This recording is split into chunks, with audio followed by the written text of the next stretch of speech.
4 యుగాల గురించి తెలియజేస్తాను. ఈ 4 యుగాల రహస్యం ఇప్పుడు నేను చెప్తాను.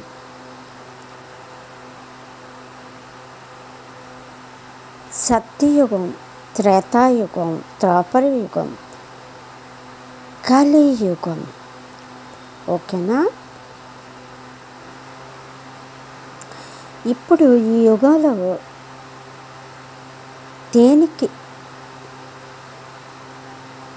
సంబంధమై ఉన్నది అనేది చెప్తాను, ఈ రాశి. ఓకేనా? శేషునాథుడు, శంకుచక్రం, శ్రీరాముడు. ఓకేనా? ఇప్పుడు శ్రీరాముడు, లక్ష్మణుడు, భరతుడు, శత్రుడు. ఇప్పుడు ఈ కలియుగంలో శత్రుఘ్నుడి యుగము నడుస్తుంది. అది ఎలా? ఓకేనా? ఇప్పుడు చెప్తున్నాను, వినండి. ఇప్పుడు శత్రుఘ్నుడి యుగము, శత్రుఘ్నుడు ఈ వాలు వంశం మాత్రం ఇప్పుడు ఉంది. ఈ శ్రీరాముడిది కానీ, లక్ష్మణుడిది కానీ, భరతుడి కానీ వంశం లేదు. ఓకేనా? ఇప్పుడు శత్రుడి యుగం అంటే వాళ్ళ వంశము ఉందని మనకి తెలుసు, ఉన్నారు అనేది, వాళ్ళ వంశకులు ఉన్నారు అనేది. అంటే ఇక్కడే మీరు అర్థం చేసుకోవాలి. యుగం ఇది కలియుగం. 3 యుగాలు ముగిసిపోయి 4వ యుగం. ఓకేనా? ఈ 4వ యుగం అనేది చక్రం, శ్రీచక్రం. శ్రీచక్రం మీద ఈ కలియుగం నడుస్తుంది. శత్రుడి వంశం ఉంది అనేది ఒక మాట మనకి తెలుస్తుంది. ఓకేనా? వంశం ఉందనేది. ఇప్పుడు ఈ వంశం ఇప్పుడు 4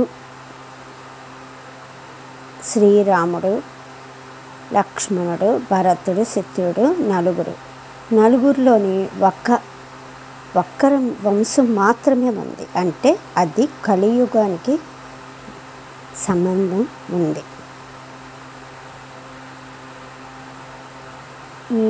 ఇలా శ్రీరాముడు నుంచి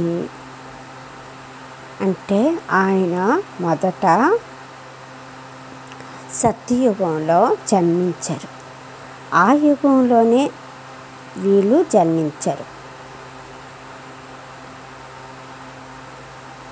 అంటే లక్ష్మణుడు, భరతుడు, శత్రుడు.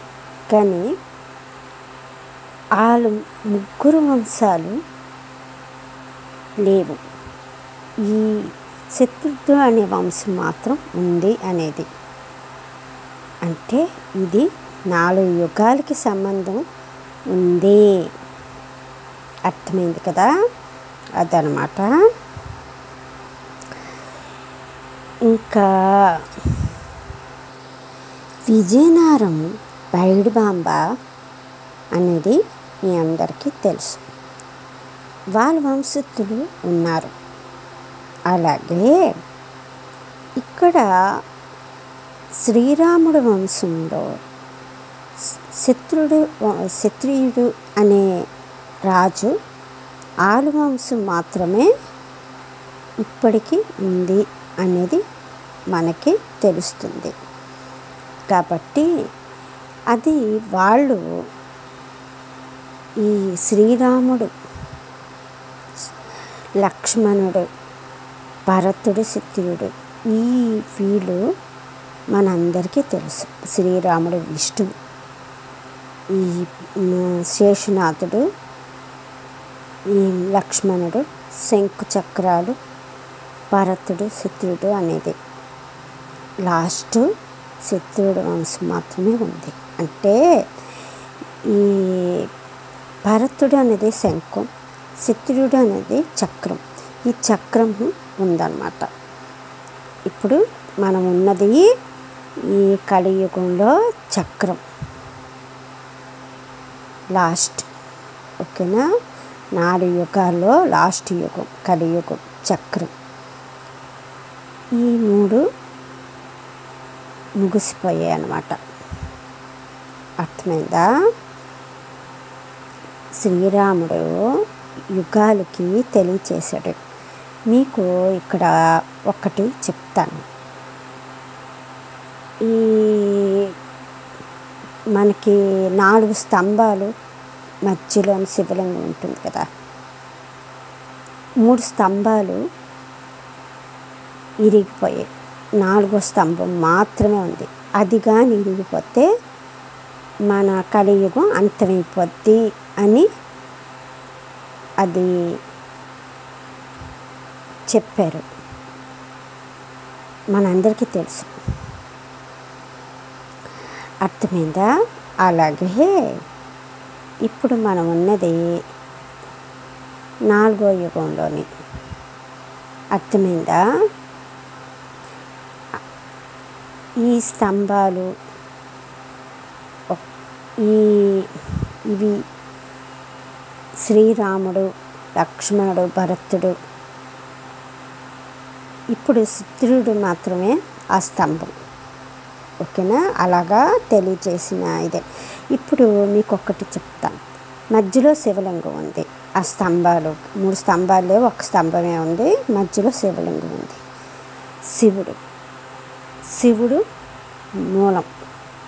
అంటే ఆయన శ్రీరాముడు రామాయణంలో ఆయన ధనస్సు ఇచ్చాడు. ఎవరికి? జనక మహారాజ్కి. ఈ ధనస్సు ఎవరైతే ఇరగొడతారో వీళ్ళని ఆయనకి ఇచ్చి సీతాదేవిని పెళ్లి చేయమంట. అర్థమైందా? ఆయన చెప్తాడు. ఓకేనా? అంటే ఆయన రామాయణానికి కారణం. రాముడు ఈ విల్లు రాముడు మాత్రమే ఇరగొడతాడు అని ఆయనకు తెలుసు. సీతాదేవిని పెళ్లి చేసుకోడు కాబట్టి. ఈ షరతులు లేకపోతే సీతాదేవిని ఎవరైనా పెళ్లి చేసుకోగలరు. స్వయంవరంలోని ఈ షరతుని బట్టి పెళ్లి జరుగుతుందన్నమాట. కానీ ఇది మాత్రం ధనస్సును మాత్రం ఎవరు ఇరగొట్టలేరు, ఇరగొట్టలేరు. అది శ్రీరాముడి వల్లనే అవుతుంది, తెలుసు. అర్థమైంది కదా? కాబట్టి మూలం శివుడే. ఈ 4 చుట్టూ శ్రీరాముడు, లక్ష్మణుడు, భరతుడు, శత్రుడు. అంటే అలా స్తంభాలు చరిత్రలోనే ఉంది. ఆ స్తంభం పడిపోతే ఇక్కడ అంతమైపోద్ది. 3 స్తంభాలు అయిపోయి 1 స్తంభం పైనే ఉంది ఆధారం పడి.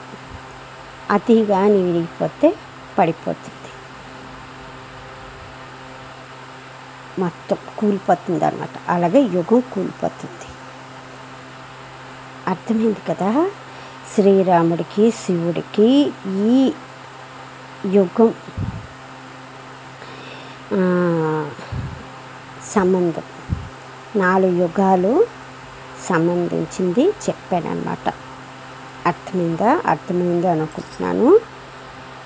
ఓకే, అయితే మరిన్ని మంచి విషయాలు మరొక వీడియోలో తెలుసుకుందాం.